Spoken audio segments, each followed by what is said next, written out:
Hello everyone, welcome back to Rubaru. तो अभी आप जैसे हमारी सीरीज देख रहे हैं तो एक सोशल इम्पैक्ट की सीरीज चल रही है एंड उसी के लिए आज हमारे गेस्ट है अमित कुमार मौर्य। तो अगर मैं अमित की बात करूं तो मुझे अब भी याद है हम मिले कैसे थे। हम आईएसजीएम में मिले थे एंड वो फर्स्ट डे मुझे याद है हमारा जब ओरिएंटेशन हो रहा था तब किसी ने बोला था कि आपकी क्लास में किसी का खुद का एनजीओ है। तो हम सब एक दूसरे को ऐसे देखने लग गए कि किसका है ताकि हम उनसे बात करें, उनसे और जाने। तब पता लगा कि अच्छा हमारे अपने ही फ्लैटमेट का एक एनजीओ है। तो वो काफ़ी न्यू अपडेट थी जो हमें साथ रह के भी उस टाइम नहीं पता थी। फिर धीरे धीरे हमने थोड़ा और जाना समझा।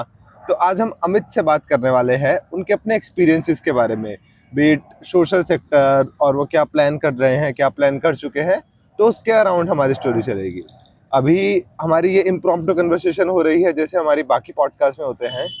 तो first of all thank you Amit for taking out the time and यहाँ पे कन्वर्सेशन रूबरू के साथ करने के लिए। तो मैं पहले थोड़ा आपकी जर्नी को समझना चाहूँगा, मतलब कि आपने अपने बैचलर्स में क्या किया था और थोड़ा उसमें आपको डेवलपमेंट या फिर सोशल सेक्टर के बारे में पता कैसे लगा था। This is my always go to question कि ये पता कैसे लगता है, बिकॉज बहुत सारे लोगों को आसपास पता ही नहीं होता कि सोशल सेक्टर है क्या, होता क्या है। तो आपकी क्या जर्नी रही, बैचलर्स में क्या करा, कहाँ से दिमाग में आया कि अपना कुछ एनजीओ या ऐसा कुछ वर्क करना है, तो उसके बारे में if you can help us. या थैंक यू वरुण, मुझे बुलाने के लिए। और जैसा तुमने बोला कि जर्नी में कैसा रहा मेरा, तो जब मैंने इस सेक्टर को स्टार्ट किया था तो मुझे नॉलेज भी नहीं था कि इस सेक्टर में क्या करना है, कैसे होता है। बेसिकली मैं एक फार्मर बैकग्राउंड से आता हूँ, जहाँ पे फाइनेंशियल कंडीशन से बच्चे को एजुकेशन दी जाती है, और वो एजुकेशन क्वालिटी एजुकेशन पे ज़्यादा ध्यान दिया कि मेरा बच्चा पढ़ लिख के कुछ कर लेगा। और धीरे धीरे हम ये सोचते हैं कि हम किसी अच्छे कॉलेज में जाके और वहाँ अच्छा पढ़ाई करके एंड देन अच्छा करेंगे। लेकिन जर्नी मेरी इस तरह से रही कि जब मैं ग्रेजुएशन में बनारस हिंदू यूनिवर्सिटी में गया, और क्योंकि मैं एक अच्छा साइंस का स्कॉलर था और मैं चीज़ों को बहुत अच्छे से समझता था किस तरह से एजुकेशन का क्या इंपॉर्टेंस। तो बट मैं वहाँ जब गया तो मैं वहाँ का जब सराउंडिंग देखा कि वहाँ के माइग्रेंट जो पॉपुलेशन है वो छोटे छोटे बच्चे फूल वगैरह बेच रहे हैं। तो मुझे तो पता नहीं था एनजीओ क्या होता है, बट मुझे ये पता था इनके लिए मैं क्या कर सकता हूँ। तो मेरे दिमाग में एक आइडिया है कि विथ माई ऑल फ्रेंड्स हमने एक दिशा एनजीओ एनजीओ रखा था नाम, बट कैसे क्या होता है ये मुझे प्रोसेस नहीं पता था। हमने दिशा के नाम से एक स्टार्ट किया जिसका पर्पस था बच्चों को पढ़ाना, अच्छे कॉलेज में दाखिला दिलवाना और ये सर करके एंड देन धीरे धीरे हम उसको बिल्ड करने लगे। अब जैसे ही बिल्ड करने लगे तो वहाँ के जो प्रोफेसर्स थे, सराउंडिंग के लोग थे, वो सपोर्ट में आए। धीरे धीरे हमें थोड़े थोड़े पैसे आने लगे, हम और उसको ग्रो करने लगे, और धीरे धीरे कंटिन्यू करके हमने उसको 5 साल ग्रो किया। बहुत बढ़िया। तो दिशा क्या अपने और भी नाम से, दिशा मैं जितना समझता हूँ दिशा दिखाना बच्चों को। हाँ हाँ, डायरेक्शन तो डायरेक्शन। वही था। तो हाँ कुछ आप एक या दो ऐसी स्टोरी बता सकते हैं जिसमें आपको लगा हो कि हाँ बच्चों के फ्यूचर में वो है, जैसे बच्चों ने क्या कॉलेज या फिर आगे स्कूल परस्यू करा, किसी बच्चे ने आपको कुछ ऐसे आके स्टोरी बताई। If you can tell us any story of हाँ। एनी वन और टू स्टूडेंट्स तो की कुछ। एक स्टोरी मैं बता रहा हूँ जो अभी भी मेरे दिमाग में है कि एक वहाँ मुझे लगता है वो 6 क्लास की बच्ची थी, उसके पापा न्यूज़पेपर बेचा करते थे। तो उनको जब पता लगा कि बीएचयू के बच्चों के स्टूडेंट्स के द्वारा कुछ चलाया जा रहा है, तो वो मेरे पास आते और उनका दाखिला करवाते। और क्योंकि उसका एंट्रेंस एग्ज़ाम होता है और हमने उसको प्रिपेयर कराया 2 महीने में क्रैश कोर्स टाइप का, और उसका सिलेक्शन हो जाता है बीएचयू के 6 क्लास में। और तब हमें हिट किया कि भाई नहीं, मतलब क्योंकि वहाँ पे फीस नहीं है, रहने का पूरा फ्री है। तब मुझे हिट किया कि एजुकेशन क्या इम्पोर्टेंट है, मतलब जो फाइनेंशियल क्राइसिस। तो एक स्टोरी मैं आपको बताया जो ठीक मैं है। रिलेट कर पाया उससे। तो एक चीज मुझे उससे याद आ रही है, हमारी एक बार बात हुई थी तो आपके 12th में भी बोर्ड में काफी अच्छे मार्क्स आए थे। हम्म।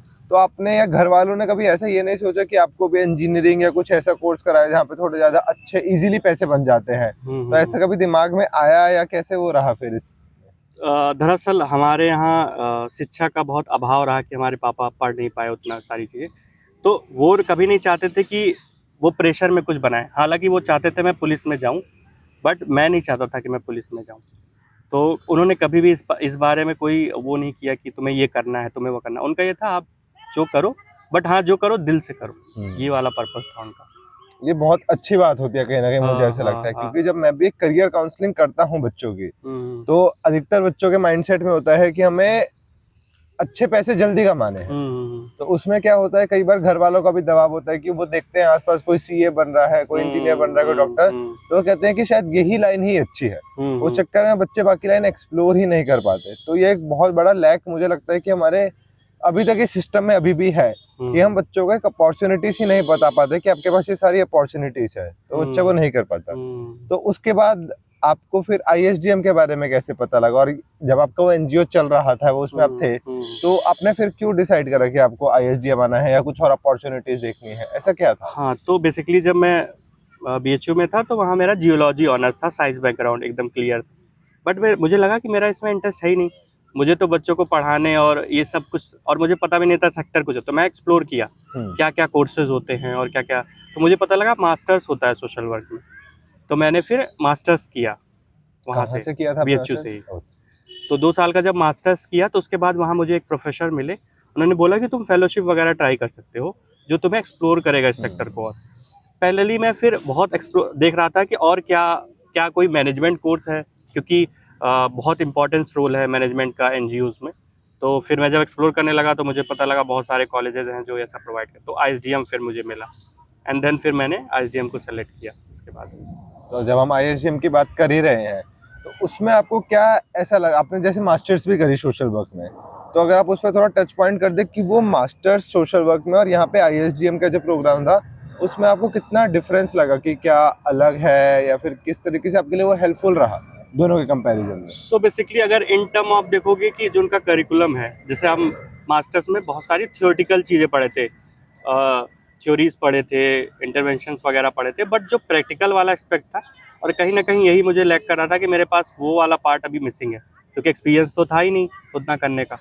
तो लेकिन जब मैंने आईएसडीएम का करिकुलम देखा तो उसमें सारी चीज़ें हैं और सारी चीज़ें प्रैक्टिकल वे से हमें सिखाई जाती, और उनका जो एक पीयर लर्निंग वाला पार्ट था वो बहुत इंपॉर्टेंट है कि इतना डाइवर्स एक्सपीरियंस है, लोग डिफरेंट डिफरेंट सेक्टर से आ रहे हैं और इनपुट मिलेगा, एंड देन तो मुझे लगा ये डिफरेंस जो था वो क्रिएट कर रहा था, जो गैप्स को फिल कर रहा था हमारे उसमें। आई गेस जैसे आपने बोला वो पीयर वाला पार्ट, हाँ। तो कहीं ना कहीं मुझे लगता है कि जब उन्होंने वो एक ऐसी चीज सिखाई कि हम एज ऑफिस जब टीम में वर्क करते हैं, रादर देन जब हम इंडिविजुअल स्टडी करते हैं पेपर के लिए, तो वो एक डिफरेंस मुझे भी कहीं ना कहीं वो फील हुआ कि वहाँ पे हमें प्रिपेयर कराया जाता है कि आपको ग्रुप में अगर लीडरशिप वर्क करना है या किसी भी तरीके का वर्क करना है तो वो कैसे करा जा सकता है। तो एक बहुत, तो आपने आईएसडीएम के अलावा भी ऑप्शंस और कोई देखे थे क्या मैनेजमेंट? आईएसडीएम या बिहार में एक कॉलेज था, डेवलपमेंट प्रोग्राम मैनेजमेंट करके एक कॉलेज, तो वहाँ भी ऐसे बहुत सारे हैं। तो उसके बाद की जर्नी की अगर हम बात करें तो आप बता सकते हैं कि आपने फिर आईएसडीएम के बाद ज्वाइन कहाँ करा, उसमें आपका क्या रोल रहता था, और किस तरीके से आप फिर देखते हैं अभी उसमें क्या कर रहे हैं? हाँ, तो बेसिकली जब मैंने आईएसडीएम ज्वाइन किया तो मैं जैसे मैं बहुत चीज़ों को लेकर क्लियर था कि मुझे ऐसी ऑर्गेनाइजेशन जाना है जो बहुत ग्रास रूट पे काम करती हो, जहाँ मैं कम्युनिटीज़ के साथ क्लोजली काम कर पाऊँ। हाँ जी। और थैंकफुली मुझे उस वक्त प्लान इंडिया इंटरनेशनल ऑर्गेनाइजेशन है जो मुझे एज अ प्रोजेक्ट ऑफिसर ले गई, जो एजुकेशन में काम करती है। वैसे plan India different different thematic में काम करती है, ओके। बट मुझे एजुकेशन के लिए गई थी। धीरे धीरे फिर मैं वहाँ ग्रो किया, एंड देन स्किलिंग में भी काम किया। अभी मैं करंटली उसी ऑर्गेनाइजेशन में काम कर रहा हूँ। तो प्लान इंडिया के बारे में, आप इंटरनेशनल के बारे में थोड़ा और बता सकते हैं आपकी एग्जैक्टली उसमें वो क्या काम करती है, फिर आपका कोर प्रोजेक्ट का जो काम था, ताकि एक ऑडियंस को एक आइडिया हो कि प्लान इंडिया अच्छा ये है, इंटरनेशनल ये है, और वो काम एग्जैक्टली किस कोर पार्ट पे करती है? सो बेसिकली प्लान इंडिया है वो जो डिफरेंट थीमेटिक जैसे education, health, livelihood, gender based violence, climate, इन सभी चीज़ों पे काम करती है, और वो 28 स्टेट्स में काम कर रही है। अभी सिचुएशन ये है कि जो उनका एरिया एक्सपर्टीज़ है वो गर्ल्स राइट पे मेजरली फोकस, तो उनका हर प्रोजेक्ट उसी ओरिएंटेड में रहता है, गर्ल्स पे मेजर फोकस रहता है, और इस तरह से वो प्रोजेक्ट डिज़ाइन भी की जाती है। तो मेजर ये काम है उनका। ओके, बिकॉज अभी मैं लास्ट पॉडकास्ट में ही बात कर रहा था, तब उन्होंने वही बताया कि हमारी सोसाइटी का जो नजरिया है एनजीओ को या इस सेक्टर को देखने का, वो होता है डोनेशन, कि डोनेट करना है, किसी की तबीयत खराब है या कुछ है, या किसी पढ़ाई में हेल्प कर रहे हो, तो लोगों को लगता है कि ये एक एनजीओ वर्क है। बट जैसे आपने बताया कि हम वर्क करते हैं ग्राउंड पे, जहाँ पे हम गर्ल्स के ऊपर वर्क कर रहे हैं, फॉर एग्जांपल एम्पावरमेंट के ऊपर वर्क कर रहे हैं, बहुत बहुत सारे एरियाज होते हैं। तो उस पर आपने बताया कि प्लान में वर्क कर रही है, तो आपको कितना टाइम हो गया यहाँ पे प्लान में वर्क करते प्लान में हैं? मुझे 2 साल हो गया है, 2 साल से ज़्यादा हो गया। ये तो मतलब फिर आपको मतलब और भी कुछ आपने शिफ्ट देखे, प्रोग्रेस, इम्पैक्ट? मैं यहाँ पे वही देखता हूँ कि चेंज तो हम एकदम नहीं कर पाते, because change is a very big term जो कि बहुत टाइम तक चलता रहता है, तब होता है। तो अगर हम इम्पैक्ट की बात करें तो आपको क्या लगता है कि आपने जो कंट्रीब्यूट करा या आपकी टीम ने जो कंट्रीब्यूट करा, जो कर रहे हैं, तो ग्राउंड पे किस तरीके का इम्पैक्ट देखने को मिलता है? सो बेसिकली जब हम ये तो सच है कि हम जो इम्पैक्ट वाली बात करते हैं वो काफ़ी नच करने में समय लगता है और वो दिखने में भी समय लगता है।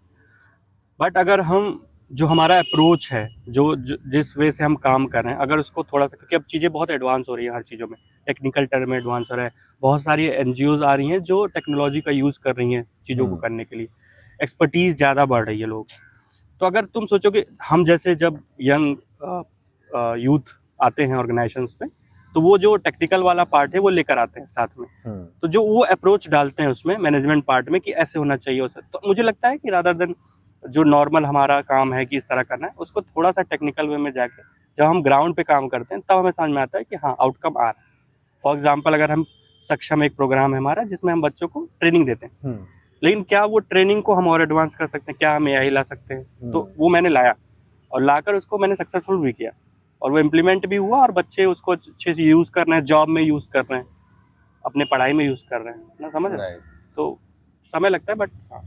तो जैसे आपने यहाँ पे एआई का यूज करा, और आजकल के टाइम में जो हम देख रहे हैं टेक्नोलॉजी एक कोर पार्ट हो गया है किसी भी सिस्टम का। एक तो वो सिस्टमेटिक चेंज भी लाता है, एडवांसमेंट भी होती है, बट आपको क्या ये भी लगता है कि हमारे सेक्टर में भी एआई की वजह से क्या जॉब्स छीन ली जाएंगी, कम हो जाएंगी, बढ़ेंगी? उसमें आपका क्या से है कि एआई की वजह से हमारे सेक्टर कैसा हो सकता है?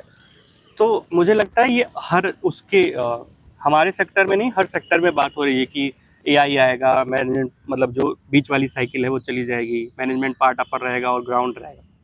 बट आप देखोगे कि एआई आपको एडवांस्ड करने के लिए आया है। एआई आपको एकदम एग्जैक्ट वो चीज़ नहीं दे देगा जो आप करना चाह रहे हो। फॉर एग्जांपल टीम मैनेजमेंट है, तो क्या वो 20 लोग को हैंडल कर लेगा अकेले? जो क्योंकि हम ग्राउंड पे काम करें और ग्राउंड में फील्ड टीम चाहिए, उनको मैनेज करने के लिए भी एक पर्सन चाहिए। तो मुझे लगता है कि एआई जॉब्स नहीं खा रहा है ना। अगर आप एआई का यूज़ करके अपने आप को एडवांस वर्जन में ला रहे हो, मान लो मेरी उम्र 45 साल है और मैं टेक्निकली अवेयर नहीं हूँ चीज़ों को लेकर, मुझे पाइथन नहीं आता है, तो क्या मैं पाइथन का कोडिंग चैट जीपीटी से नहीं कर पाऊंगा? कर लूँगा, करके उसको मैं एडवांस वर्जन टेक्निकल चीज़ों में यूज़ कर लूँगा ना। तो अगर वो हम एडवांस उसको अगर हम पर्सपेक्टिव चेंज कर दें कि एआई हमारी जॉब नहीं, हमें एडवांस करना है, तो शायद हमें लगता है चेंज आएगा। बिल्कुल, वो कहीं ना कहीं मुझे भी ऐसा लगता है कि उससे चीज़ें, मैंने भी एक पॉडकास्ट और सुन रहा था तो उसमें वो यही बोला जा रहा था कि एआई अगर आप आज के टाइम में यूज नहीं कर रहे हो तो आपको खतरा है जॉब से निकलने का है, उसमें आपको कम चांसेस है आगे बढ़ने के। क्यों? क्योंकि एआई से आपको काम आसान हो सकते हैं, आसान, और थोड़ा आप डेवलप भी हो सकते हो इन द सेंस कि आप और काम कैसे उसको एनहेंस कर सकते हो। इवन टाइम आपका बहुत बचेगा चीज़ों को। एग्जैक्टली, तो सही तरीके का एआई सही टाइम पे यूज करना ही आजकल का वो स्किल सेट है। तो मैं भी खास कर अपनी ऑडियंस को यही बोलना चाहूंगा कि अगर आपको एआई जो भी दिख रहा है तो उसको आप यूज करो, समझो चीजों को कि कितने तरीके का एआई है, कैसे कैसे यूज कर सकते हैं। अभी शायद हमें चैट जीपीटी सबसे ज्यादा पता है मेरे हिसाब से, जेमिनी हो गया, बहुत सारी चीजें हैं जो आपका जैसे पीपीटी बनाना हो 2 मिनट में बना देगा अगर आपको कंटेंट दे दिया उसको। राइट। वीडियोस बनाना है 2 मिनट देगा, स्क्रिप्ट राइटिंग करनी है 2 मिनट लगेगा। तो बहुत सारी चीजें आसान हो गई, स्मार्ट वर्क करने की हमें थोड़ा आज के टाइम में, क्योंकि हम अपने जैसे फॉर एग्जांपल माइंड से सोच रहे हैं ये चीज करना है, बट अगर तुम बियॉन्ड जाओगे तो तुम्हें लगेगा कि बहुत सारी चीजें जो गूगल पे है वो शायद एक फ्रेम में आपको आ जाएगा, एंड देन उसको तुम अपने में फ्रेम कर सकते हो। बिल्कुल। ये तो आपको अभी अच्छा खासा टाइम हो गया है सोशल सेक्टर में पूरा रहते हुए, और वो हो भी रहा है। तो आपका कुछ ऐसा कोई प्लान है या फिर आप देखते हैं, जैसे आप दिल्ली में ही रह रहे हैं मेरे हिसाब से अभी तो दिल्ली में, और उससे पहले आपने अपने यूपी में भी अपने एरिया में वाराणसी है वहाँ पे भी आपने देखा था, तो ऐसा कुछ आपको लगता है कि कोई ऐसा क्षेत्र या कोई ऐसी जगह है जहाँ पे कुछ ज्यादा ही डेवलपमेंट में हमें और अच्छे से करना है? बिकॉज बाहर के लोगों को लगता है कि दिल्ली एक टायर 1 सिटी है, यहाँ पे स्कोप भी ज्यादा है, यहाँ पे चीजें डेवलप्ड है ऑलरेडी, और टायर 2 टायर 3 सिटीज में ज्यादा डेवलप करने की जरूरत है। तो जब आपने अपना वो दिशा वाला अपने एरिया में देखा उस सिटी में, और यहाँ पे जब दिल्ली में आप देख रहे हो, तो क्या थोड़े डिफरेंसेस आपको ऐसे लगे कि यार वहाँ पे अपने शायद अलग है, यहाँ पे अलग है? किस तरीके से चीजें अलग है शहर शहर में? तो जितना मेरी समझ में है, जितना मेरा एक्सपीरियंस बोलता है कि शहर है, यहाँ पे आपको अपॉर्चुनिटीज़ बहुत ज़्यादा है। मान लो एक ही कम्युनिटी पे 10 एनजीओ काम कर रही है, ठीक है, सेम चीज़ कोई आपको हेल्थ में दे रहा होगा, एजुकेशन में दे रहा होगा, अदर कंपोनेंट में दे रहा होगा। लेकिन अगर यहीं से हम गांव में थोड़ा सा हटें, जैसे मैं अभी रैकी किया था जौनपुर में, वहाँ भी मैं कुछ स्टार्ट करने वाला, वहाँ देखा हर चीज़ों का बहुत अभाव है। लड़कियाँ घर से बाहर नहीं निकल पा रही हैं, उनका कॉलेज में एडमिशन हो जा रहा है, बाहर कहीं जा नहीं पा रही हैं, टैबू है। समझ रहे हो। हाँ जी। तो अगर वहाँ, तो गांव के पर्सपेक्टिव में देखा जाए तो वहाँ भी बहुत सारी चीज़ें हैं करनी, जो मुझे लगता है गांव की तरफ शिफ्ट होना चाहिए एनजीओ को ना, क्योंकि यहाँ आउटकम जल्दी आ जाता है, लिंकेजेस अच्छे हैं, मल्टीपल एनजीओ है, काम आसान है। लेकिन अगर आप गांव की तरफ बढ़ोगे तो वहाँ पे बहुत सारे सुविधाओं का अभाव है, जहाँ मुझे लगता है काम करने की ज़रूरत है। एक, जैसे आपने बोला कि गांव में काम करने की जरूरत है, बट एक चीज जो सबसे ज्यादा निकल के आती है, लोग क्यों नहीं करना चाहते, सबके माइंड में रहता है कि यहाँ पे वो जाएंगे तो वहाँ पे पैसा नहीं है। खासकर शहर में फिर भी थोड़ा बहुत मिल जाता है, गांव में लोग कहते हैं और पैसा नहीं मिलता। तो आपका इसमें क्या कहना है कि इस सेक्टर में पैसा है नहीं है, कैसे बनाया जा सकता है, उसमें क्या आपका राय है? मैं सच बताऊं तो मैंने बहुत कम से स्टार्ट किया था, दिल्ली में था बहुत। अभी मेरा जो करंट लोकेशन, अभी मेरा प्रमोशन हुआ है और मेरी जो करंट लोकेशन है वो दादरी, दादरी एक बहुत गांव है, मतलब गांव जैसे हम इमेजिन करते हैं वही गांव। तो ऐसा नहीं गांव में पैसा नहीं है, अब मैं वहाँ रह के शायद पैसा कमा रहा हूँ जो एक दिल्ली में रह के जो कमा रहे होंगे। सोशल सेक्टर में सबसे ब्यूटी यही है ना, मुझे लगता है जो कॉर्पोरेट वाला सीन है वहाँ पे आपको शहर आना पड़ेगा पैसा कमाने के लिए। लेकिन एनजीओ की ब्यूटी ये है कि आपको, अगर आप एक पोजीशन को होल्ड करते हो, आप गांव में जाके भी काम कर सकते हो, वहाँ भी पैसा, वही सेम पैसा आपको मिलेगा, और वहाँ पे शायद खर्चे भी हमारे खर्चे कम होंगे, पैसा बचेगा। गांव में लोग आपको ज़्यादा रिस्पेक्ट देंगे एज कम, उनको लगेगा कि भैया आए हैं हमारे लिए आए हैं। मैंने जो फील किया है, एक समझ रहे हो? अपना, मैं भी, हाँ मुझे याद है जब मैं आईएसडीएम की तरफ से 14 दिन के लिए बांसवाड़ा गया था। हाँ तो बांसवाड़ा जो जगह है वो राजस्थान में कॉर्नर में एकदम है, एक्सट्रीम कॉर्नर में, उदयपुर से थोड़ा पास में है। उससे पहले शायद हमने नाम ही नहीं सुना होगा, बहुत लोगों ने बांसवाड़ा का नाम नहीं सुना होगा। एंड वो इतनी ब्यूटीफुल प्लेस है जहाँ पे भीड़ नहीं है, कुछ नहीं है, और लोग इतने डाउन टू अर्थ है, वो सब हमारा वेलकम कर रहे हैं हाँ। कि आप आए हैं तो हम किस तरीके से बातचीत कर सकते हैं, किस तरीके से चीजों में वो वेलकम करना, अच्छे खाना से खाना खिलाना, खिलाना। हाँ। तो एकदम इतनी गांव के अंदर अंदर जाके वो चीज लगी। हम्म, ट्रांसपोर्ट नहीं है, भले ही पैदल चल के जा रहे हैं, फिर भी लोग जितना हो सका चाय वगैरह पिलाना, जहां भी हम जा रहे हैं वो एक वेलकम वाला जो आपने बोला ना। अभी मैं जिन अपने दोस्तों से ही बात करता हूँ जो प्रॉपर गांव में काम कर रहे हैं, वो कहते हैं भले ही दिक्कतें हैं लेकिन पैसा सेव होता है, ब्लिंकिट स्विगी ये सब नहीं है वहाँ पे, हाँ। तो आपको खुद जाके लेके आना है। वहाँ गांव की ताजी सब्जी है, हवा है। बिल्कुल, जो फूड है वही हाँ। हमारी हेल्थ को एक तरीके से डिस्ट्रॉय करता है या बनाता है। बिल्कुल बिल्कुल। तो वहाँ पे जो एक नेचुरल एनवायरनमेंट है, यहाँ बैठे हैं AQI की ही बात कर रहे हैं, बहुत सारी चीजें हैं हाँ। उसके अलावा। तो वो सब चीजें तो बिल्कुल सही बोली आपने कि हमें जोड़ता है कहीं ना कहीं हमारे भारत से, अगर मैं बोलूँ तो। और मैं बताऊं सच, वहाँ सुकून भी है थोड़ा सा। यहाँ देखते हो लोग भाग दौड़ रहे हैं, मेट्रो में देखो इतना लोगों का चेहरा उतरा है, वहाँ लोग खुश, सुबह उठेंगे एकदम खुश है, अरे भैया क्या हाल चाल है, समझ रहे हो, इस तरह। एक दूसरे से बातचीत भी रहती है, वो एक हाँ। बहुत बड़ी चीज होती है। तो वो चीज तो मैंने भी देखी है। तो अभी अगर हम आगे बढ़े तो रिसेंटली हमारी बात भी हुई थी, तो मैं बताना चाहूंगा सबको कि अमित ने अपना एक चैनल तो नहीं, अपने एक रील से स्टार्ट करी थी अपनी बात कहना। तो उसमें उन्होंने एक, जो हम माइक पे जो अभी बात कर रहे हैं वही माइक उन्होंने एक दिन लिया था, बैठ के हमारी बात हो रही थी, तो अमित ने माइक मंगवाया कि चलो कुछ ट्राई करते हैं नया। तो वहां से उन्होंने कुछ नया ट्राई किया, तो जिसके बारे में अभी ये बताएंगे कि वो कैसे चला, क्योंकि उनके काफी रीच भी बढ़ी उससे, उनको मोटिवेशन मिला, लोग साथ में जुड़े। तो वो क्या आइडिया था उसके पीछे, वो एग्जैक्टली क्या था, क्या हो रहा है, क्या चल रहा है, वो थोड़ा अमित अगर आप बताए तो काफी अच्छा रहेगा। तो मुझे वीडियो मेकिंग बहुत पसंद है, और आज से नहीं कई सालों से पसंद है। पहले भी मैंने स्टार्ट किया था, बट वो जैसे होता है ना, कंटिन्यूटी नहीं बन पाती चीज़ों को, हम फिर दिमाग में नहीं, फिर हम क्या बोलेंगे, किस निच में काम करेंगे, कुछ डिसाइड नहीं रहता ना। बट जब, क्योंकि लाइफ के इतने सारे एक्सपीरियंस हो गए हैं, एक समय मैं भी बहुत यंग यूथ था जैसे, और उसके बाद धीरे धीरे अब इतने सारे एक्सपीरियंस हो गए, लाइफ में डाउनफॉल आया, फिर अभी एक अच्छे स्टेज पे जहाँ स्टेबिलिटी आ चुकी है ना, तो मुझे लगा कि कुछ ऐसा करना चाहिए जिसको मैं 18 साल का, मान लो मेरा छोटा भाई हो, उसको कुछ बताना हो, कैसे बताऊंगा मैं, तो अपने एक्सपीरियंस से ही बताऊंगा। तो अगर मैं एक छोटे भाई को बता रहा हूँ, तो इस वजह से पर्पस से मैंने स्टार्ट किया। एक वीडियो मैंने बनाई कि मैंने याद, आज भी याद है, मैंने बताया था कि 2 बजे रात को मैंने वीडियो बनाई थी, जिसमें मैंने बताया था कि मैं दिल्ली में 2 साल से सूरज नहीं देखा, क्योंकि मैं उठ ही नहीं पाता सुबह। और फिर एक वीडियो बनाई कि 1 हफ्ते की, मतलब जिसमें आप सुबह उठो तो लाइफ में चेंजेस आए, और ये 2 वीडियो वायरल हो।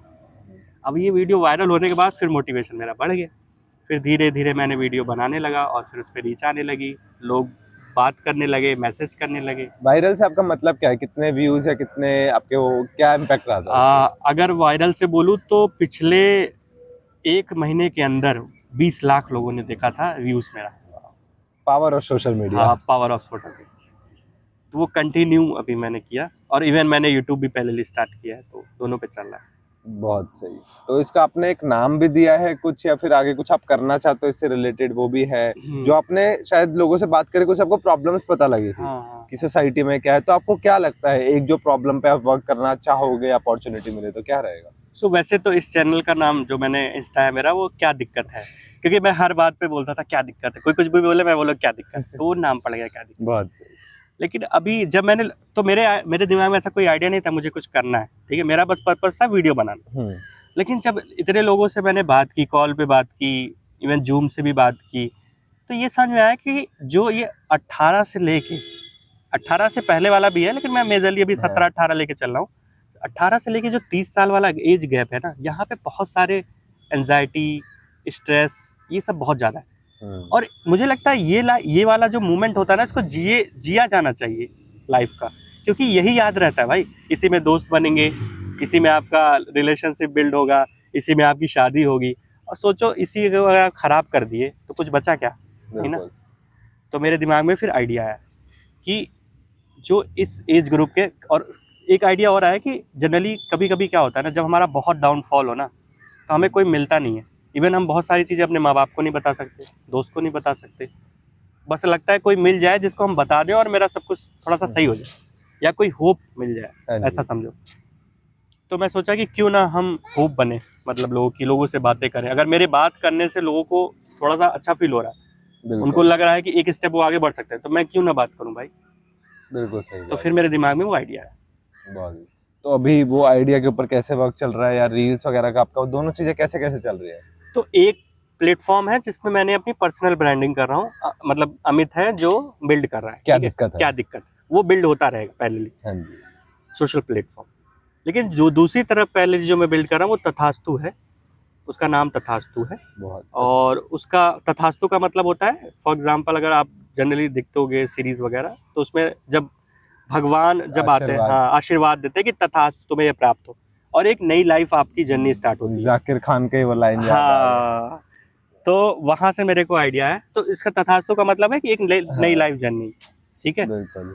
अब हमारा क्या है कि हमने ऐसे स्टार्ट किया कि जब, क्योंकि इतनी ज़्यादा लोगों का मैसेज आने लगा, अब मुझे टीम चाहिए थी, मैं अकेले तो, क्योंकि और एक्सपर्टीज़ भी चाहिए, कि मेरी इतनी तो एक्सपर्टीज़ नहीं है कि मैं सबको इन टर्म ऑफ क्लिनिकल या मेडिकल वे में भी सहायता कर सकूं ना। मैं बातों से कर सकता हूँ, लेकिन मैं चाहा कि ओवरऑल उनका चेंज हो। तो इस वजह से मैंने तथास्तु बिल्ड किया, जहाँ पे एक्सपर्टीज़ रहेगी, काउंसलर्स रहेंगे, योगा मेंटर्स रहेंगे, साइकेट्रिस्ट रहेंगे, जो धीरे धीरे बिल्ड करेंगे, जो आपको एक नया पर्सपेक्टिव देंगे लाइफ का, आप जिस भी फील्ड। बहुत बढ़िया। तो वो अभी चल रहा है, आई होप कि वो आगे चलता रहे और कुछ नया निकल के आए, डेवलप हो। तो अगर आप लोगों को भी, जो भी ऑडियंस सुन रही है, तो किसी को भी ज्वाइन करना हो तो अभी हम टैग करेंगे क्या दिक्कत है को भी, तो आप वहाँ पे भी रीच आउट कर सकते हैं, हमसे रूबरू में भी बातचीत कर सकते हैं। बिकॉज मेरा वही एक मोटिव है कहीं ना कहीं इन पॉडकास्ट को लोगों तक पहुंचाने का, कि अवेयरनेस। पहले तो वही लगता है कि लोग अवेयर ही नहीं है, अभी भी हम अपने आसपास शायद 100 में से 90 लोगों को समझाना ही पाएंगे कि सोशल सेक्टर है क्या, इसमें होता क्या है, किस तरीके से आप लोग भी कंट्रीब्यूट कर सकते हो। तो वो एक बहुत बड़ा गैप है। तो उस गैप को ही कम करने के लिए एक मोटिव है कि रूबरू करे लोगों से, उनकी अपनी जर्नी पता लगे, और बाकी लोग भी मोटिवेट हो, कि ऐसा नहीं हो कि यहाँ पे हमें नहीं जाना क्योंकि यहाँ पे स्कोप नहीं है या पैसे नहीं है, कुछ वजह से हम अटक रहे हैं। बिकॉज हर चीज का सॉल्यूशन निकल के आता ही आता है। आपको सिर्फ धैर्य रखने की जरूरत है, थोड़ा वेट करिए, चीजों को समझिए, लोगों से बात करिए। तो अगर आपको भी और समझना हो सोशल सेक्टर के बारे में, तो आप अमित से भी कनेक्ट कर सकते हैं, जिसको भी थोड़ा और जानना हो, समझना हो।